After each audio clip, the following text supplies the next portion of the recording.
Authorities in Ukraine's capital still not commenting. It's day 4 of an incursion into the Russian border province of Kursk.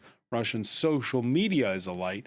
The Reuters news agency confirming verification for images that show the destruction of an entire Russian column of 12 trucks ambushed in the Rylsky district of Kursk.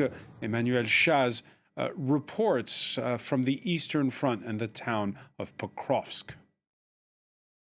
With Russia declaring the federal state of emergency, we can see just how chaotic is the situation in Russia.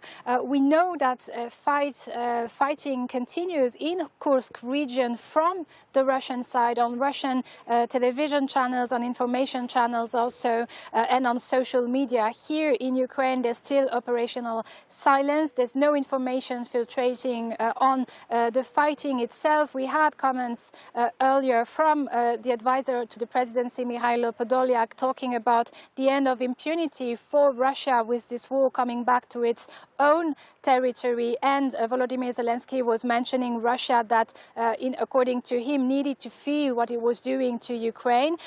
Strategically, we had mentioned earlier that one of the reasons for those incursions could be to try and force Russia to move troops from the Eastern Front towards Kursk region to respond to that Ukrainian incursion. I am presently in Pokrovsk. It's one of the cities that is most under pressure here near the front line, because this front line is coming closer every day, because Russia has thrown in a lot of troops in the Pokrovsk direction, because this is one of its main objectives in the west. Here, air raid alerts continue, bombing continue. Just nearby in the city of Konstantinivka earlier today, a supermarket was bombed. There's already scores of people who have been found injured. There's also many dead. So here on the Eastern Front, we do not notice yet whether or not those incursions aimed at diverting the Russian army from the Eastern